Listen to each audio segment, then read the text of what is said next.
Avatar Meher Baba ki jai.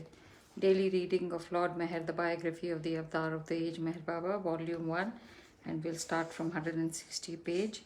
And we are reading the chapter on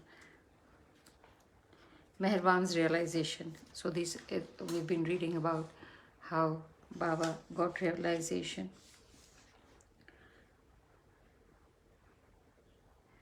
Babajan had recently told Meherban, said, "My friend, if you come with me once to Sai Baba, perhaps your pain will disappear.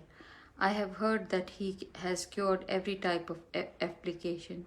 Miracles are an everyday occurrence at Shirdi. Let's go and see this holy man." Meherban agreed. Although neither Meherban nor Khudadad knew where Shirdi were, Meherban was insistent they find it. They departed, but on the way they encountered a group of villagers blocking the road with sticks, who informed them that Sai Baba was in a bad mood and had stopped giving darshan. "We have come to see Sai Baba," said Khodu. "Let us pass." "You cannot see Sai Baba. No one can see him," the villagers said. "He has given instructions that no one should come for his darshan today. Go back from where you came." Khodu pleaded. "We have come all the way from Pune. We must see Sai Baba. Please understand." The villagers refused to listen to Kodu's pleas, saying, "We must obey Sai Baba's instructions. We cannot allow anyone to pass." Kodu turned to Mervan and said, "It looks like we will have to go back." But Mervan preferred to wait and sat down under a tree.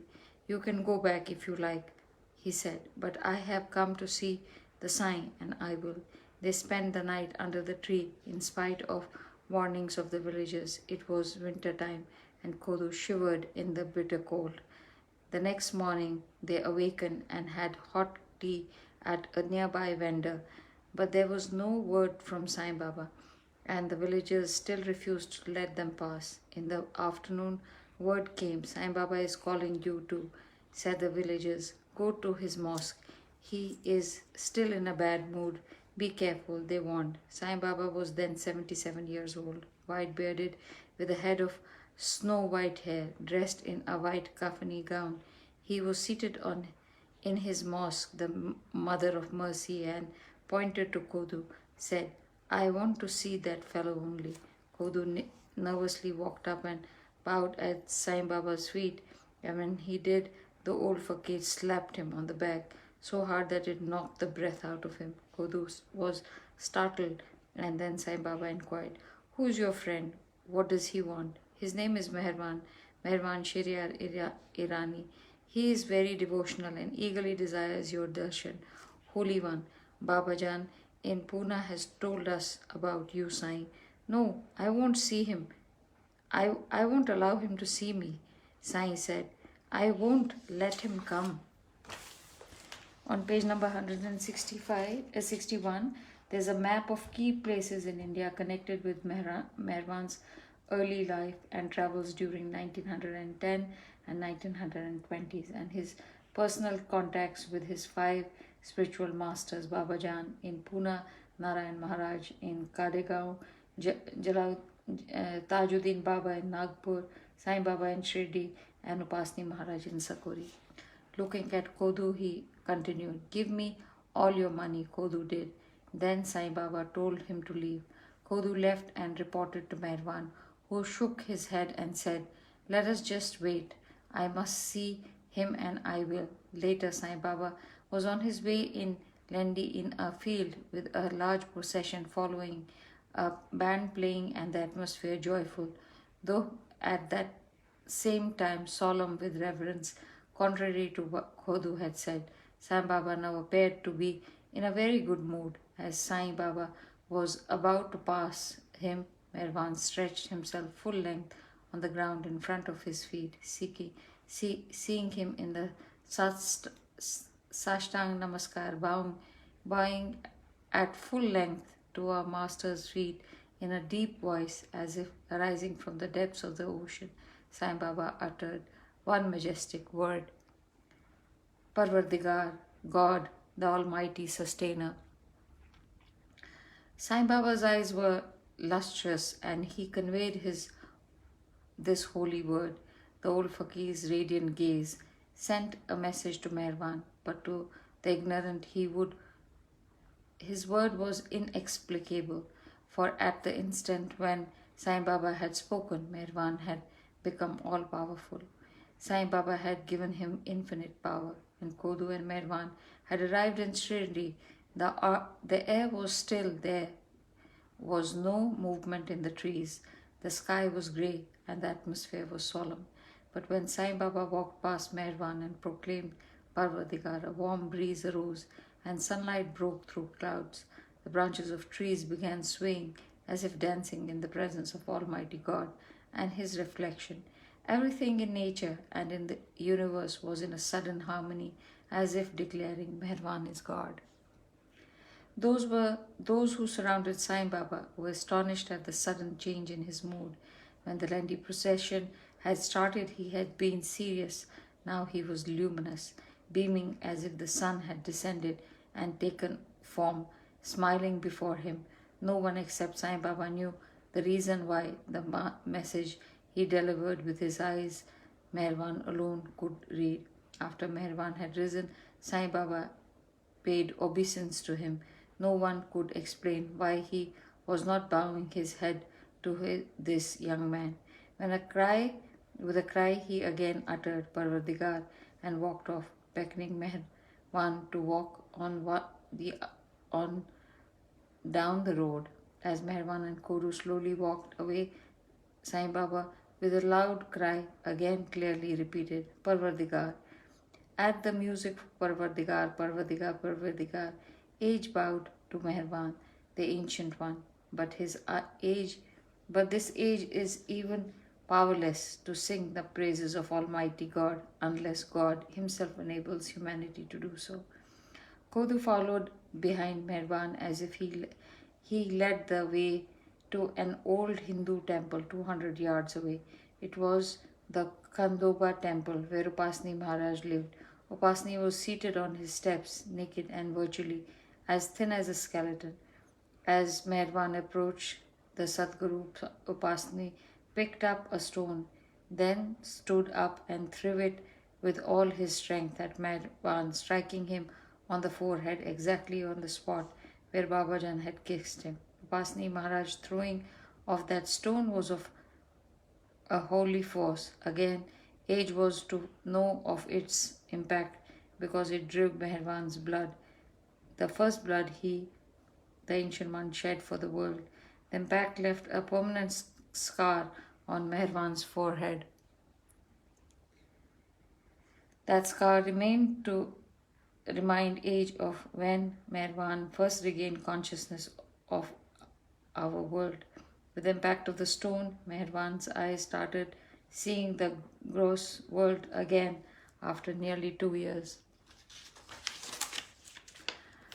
How wonderful was the impact of that stone! Although stone is the most gross form of consciousness on earth, it brought God back to consciousness of our world. Meherwan had been divinely absorbed in his own godhood and had almost no consciousness of the world around him since Babajan had kissed him.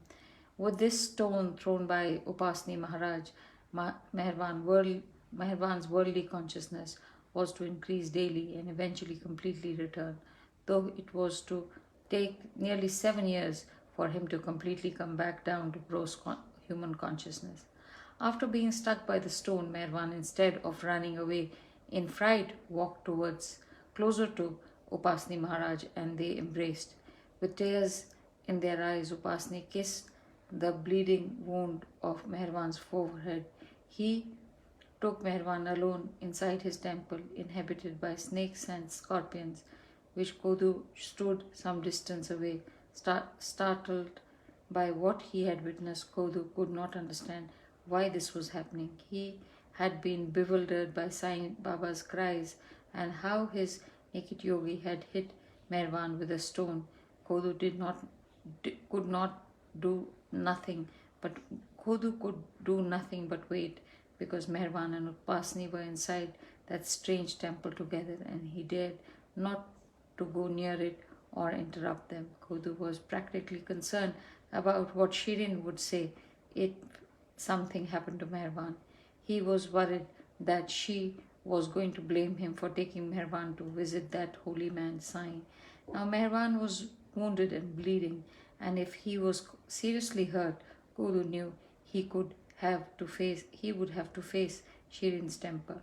Kudu became more and more worried and frightened about his dear friend as hour after hour passed, for Meherwan did not come out of the temple. Night came and Kudu waited near the temple, shivering in bitter cold, longing to know what was happening to his friend. Is Meherwan hurt? He thought. Has he stopped bleeding? What is happening is in there. The atmosphere around Kandoba's temple was forbidding. He dared not interfere. Another day and night passed, and the same thoughts crossed Kodu's mind. Finally, after 2 days and nights, Mervan came out of the temple in the morning with Upasni at his side. Kodu was greatly relieved to see that Mervan was alive and seemingly well, though the wound on his forehead was deep, and he did not know how he was going to explain that to Shiri. Upasni said to Kodu, "Take care of your friend. Make certain you see that he gets back to Pune safely." Kodu had given all his money to Sai Baba and was relieved to find that Meherwan had some. Took Meherwan back to his house in Pune and had his wound cleaned and bandaged. Then Kodu took Meherwan to his home, making some excuse to Shirin that Meherwan had fallen and injured his head. Settled back in Pune, Meherwan continued his regular night visits to Hazrat Babajan, staying by her side for at least 2 to 3 hours. It was rare for Babajan to allow anyone to touch her person, even to bow at her feet or kiss her hand. Yet she would tell Meherwan to scratch or massage her back during those hours. When she would mutter enough, he would stop and depart from home at about midnight. By this time Meherwan's fingers were cramped. It would be difficult for him to straighten them. Meherwan would lie down in bed, but his eyes would remain open. He still did not sleep. Early in the morning, by 4 o'clock, he would be up, walking about the house. As dawn rose over the city of Pune, he would start melodiously singing the Zoroastrian monjats as he had done throughout his childhood. His sweet singing delighted his family and friends, who would long to hear him each morning. Meherwan's voice had a special quality. It was full of feeling. He sang with all his heart. Whoever heard him felt the meaning of the words of the prayers. His voice stirred their spirits, urging them to love God. It has been said that his voice carried like waves rising out of oceans, and all things were merged with its sound. When Meherwan was starting to come down to regain his human consciousness, he started eating twice a day and took either tea or coffee in the morning. However, the quantity of food was still insufficient to sustain a normal man. Naturally, his mother was quite happy he had started eating at least something regularly, though she was concerned about his weight. Once every month, he would travel back to Shirdi to see Sai Baba for a few moments, and stay with then stay with Upasni Maharaj at Kandoba's temple for a few days. At times he would have Peramji accompany him. At other times Kodu would join him. However, he always stayed alone with Upasni in the temple. During Meherwan's visit, the Hindu Sadguru revealed in detail to him about Zoroastrian's life, his mission, and the divinity of Taharud, or Persian prophet. According to the teachings of Zoroastrian priests, Zoroaster was one of the prophets of God, a messenger, not an incarnation of God as avatar. Upasni Maharaj explained that Zoroastrian rites and ceremonies in the worship of fire had little to do with Zoroaster's true mission.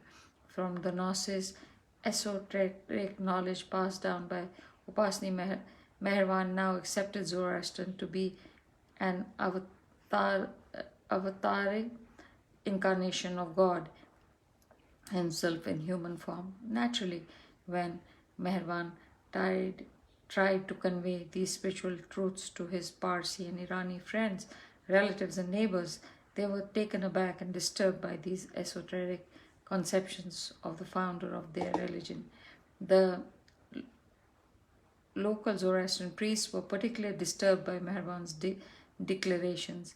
In this respect, Meherwan would later repeat his couplet from the Hindu Sadguru and poet Kabir that Upasni Maharaj had inspired. Both Guru and Govind stand before you. To whom should you bow? Bow to the Guru's grace which has shown you Govind. Govind is God, the absolute, impersonal God. Guru is God in human form, personal God. The Orthodox Zoroastrians did not conceive of a personal God in the form of Guru, so they did not take well to Meherwan's utterances. Although Meherwan was beginning to regain a slight semblance of his normal human consciousness, he was able to recognize only his immediate surroundings. The power of song which activated him. Thus, he was moved by the divine will like an automation, though to strangers he appeared and acted reasonably normal. Finding Meherwan more like his old self, Shireen pressed him to find a job. Meherwan did not like the idea. However, against his wishes and because of her pressure, he accepted a job as a clerk with a well-established brick contractor in Pune. One day, Meherwan was riding in his employer's automobile, seated besides the driver. The driver accidentally struck an old woman crossing the street, and the contractor, who was seated in the back, told the driver to proceed and not to stop. Since a number of persons recognized the car, the contractor was soon arrested and summoned to court the next day. Meherwan was also summoned. Waiting in the courtroom, the conductor told Meherwan, "When it comes to your turn, testify, deny the incident, and claim we were driving elsewhere at that time." Meherwan replied, "I cannot do that. It would be a lie." When he took the stand, he told the truth.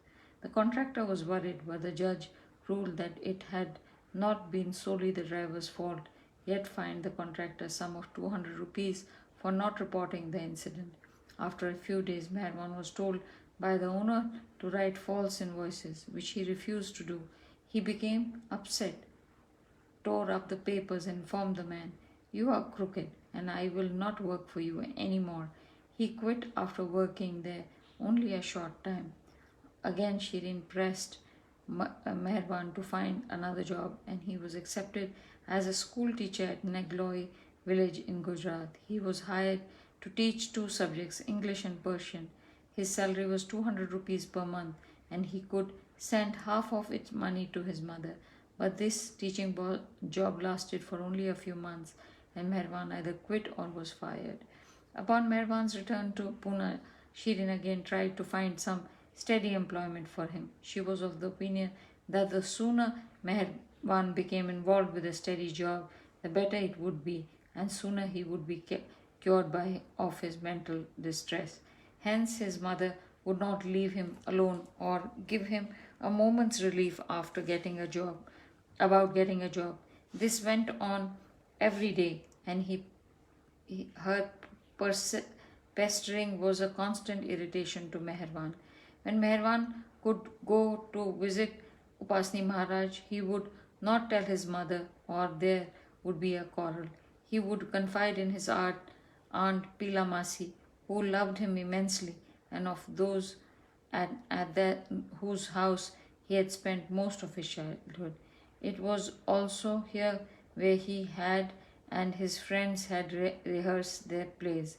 When Meherwan was teenager, Shireen had a baby, Adi, to look after, and see, she would not like it if Meherwan brought a lot of friends to the house. Pila Masi, on the other hand, loved to have Meherwan bring his companions to his house, and they would come and gather on the carpet and narrate stories about Hindu and Muslim perfect masters, saints, and miracles.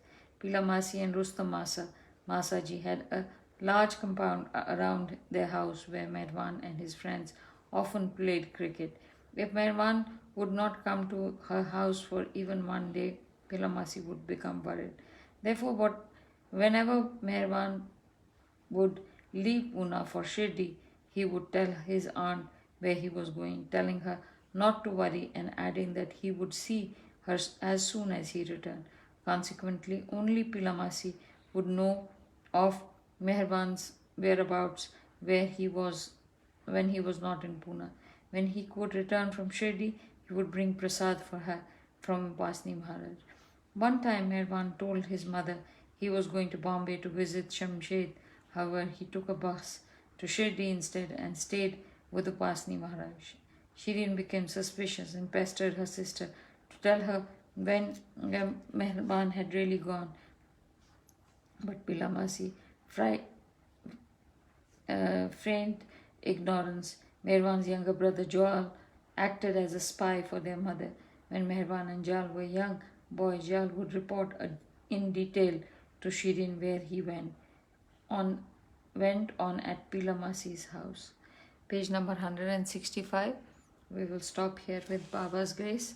Tomorrow we will again read Baba's story in Lord Meher, and we'll say thank you to Baba by telling him that we will never leave his divine beautiful feet.